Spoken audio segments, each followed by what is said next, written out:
ని పునర్నిర్మాణం చేయడమే లక్ష్యంగా పనిచేస్తానని సీఎం చంద్రబాబు వెల్లడించారు. ఢిల్లీలో మీడియాతో నిర్వహించిన చిట్ చాట్లో కీలక విషయాలు వెల్లడించారు.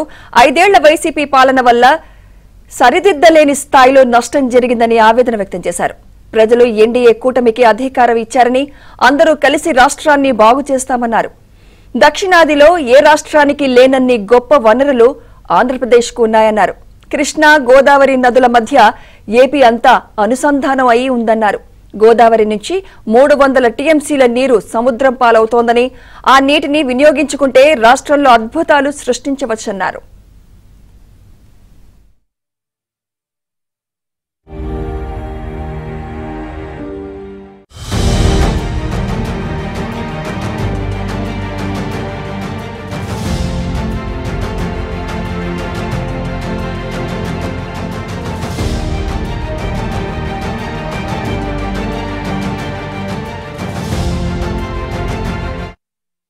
కేంద్రం నుంచి ఎలాంటి పదవులు ఆశించలేదన్నారు సీఎం చంద్రబాబు. కానీ ఎన్డీఏ నుంచి వచ్చిన ఆఫర్ను కాదనకుండా 2 మంత్రి పదవులు మాత్రమే తీసుకున్నామన్నారు. రేపు హైదరాబాద్ లో రేవంత్ రెడ్డితో సమావేశమై ఇరు రాష్ట్రాల ప్రయోజనాలు దెబ్బతినకుండా సమస్యలు పరిష్కారం కావాలని చర్చిస్తున్నట్లు సీఎం చంద్రబాబు తెలిపారు. మళ్లీ జగనే వస్తే ఎలాగాని అన్ని వర్గాలు అడుగుతున్నాయని, ఇప్పటికే జగన్ అనే డెవిల్ ని నియంత్రించామని, భవిష్యత్తులో ఎవరికీ ఎలాంటి ఇబ్బంది ఉండదని చంద్రబాబు స్పష్టం చేశారు.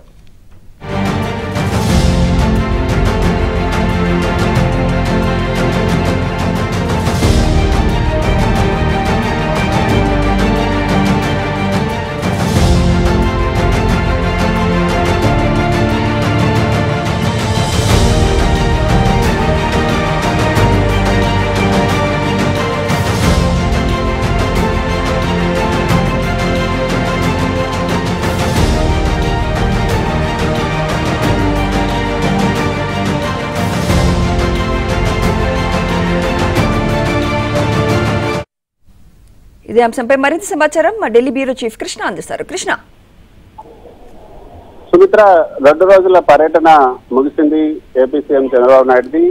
మొదటి రోజు 6 కేంద్ర మంత్రులు, అదేవిధంగా ప్రధాని మోదీతో భేటీ అయ్యారు. రెండో రోజు 3 కేంద్ర మంత్రులతో భేటీ అయ్యారు.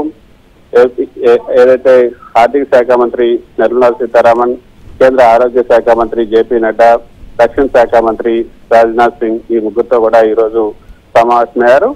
మరోపక్క నీతి ఆయోగ్ సిఇఓ బీవీఆర్ సుబ్రహ్మణ్యంతో కూడా భేటీ అయ్యారు. ఆ తర్వాత విలేకరులతో మాట్లాడుతూ ఆయన ఏపీ ఇది ఏ విధంగా పునర్నిర్మాణం చేయాలన్నదే తమ లక్ష్యంగా ఉంది. 5 ఏళ్లలో ఏపీ పునర్నిర్మాణమే లక్ష్యంగా పనిచేస్తున్నాం. గత 5 ఏళ్లలో రాష్ట్రానికి సరిదిద్దలేనంత నష్టం జరిగింది. ఎన్డీఏ ప్రభుత్వం రాష్ట్రాన్ని బాగు చేస్తుందన్న నమ్మకం ఉంది.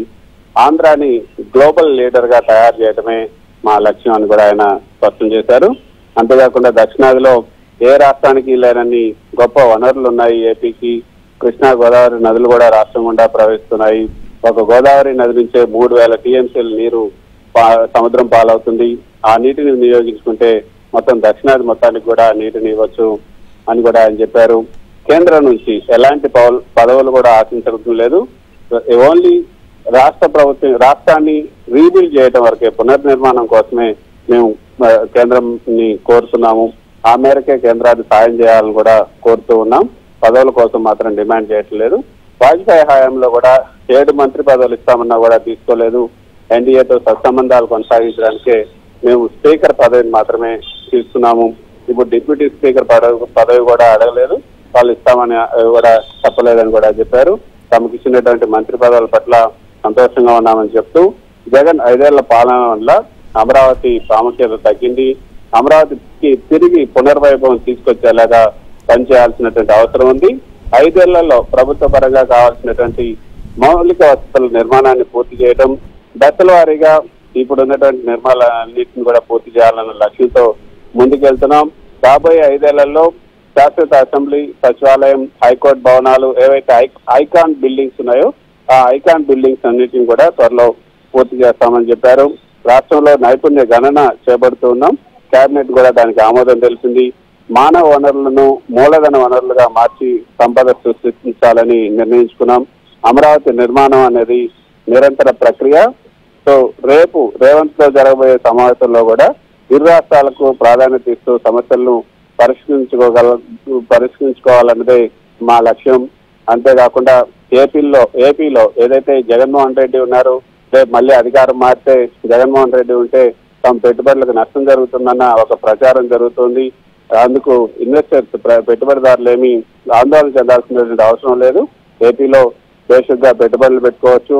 ఏపీలో డెవిల్ ని కంట్రోల్ చేశాము కాబట్టి ఇంకా డెవిల్ ఇంకా రాదు, దాని గురించి మర్చిపోవచ్చు అని కూడా చెప్తూ ఈ ఏడాది కూడా దావోస్ వెళ్ళి ఏపీకి పెట్టుబడులు పెట్టడానికి పెట్టుబడిదారులందరినీ కూడా ఆహ్వానిస్తామంటూ విలేకరులతో మాట్లాడుతూ ఆయన చెప్పారు. ఆయన విషయం అయితే చాలా స్పష్టంగా ఉందని చెప్పొచ్చు సుమిత్ర. ఏపీ రీబిల్డ్ కోసమే, పునర్నిర్మాణం కోసమే తన కేంద్రానికి విజ్ఞప్తి చేస్తున్నాం. ఈ 2 రోజుల పర్యటన కూడా అందులో భాగంగానే తను కలిసినటువంటి కేంద్ర మంత్రులందరికీ కూడా అదే తను విజ్ఞప్తి చేసినట్లు తెలియజేశారు ప్రధాని మోదీ, అమిత్ షా. ఆ మేరకు హామీ ఇచ్చినట్లు కూడా ఆయన విలేకరులకు స్పష్టం చేశారు. Right, thank you Krishna.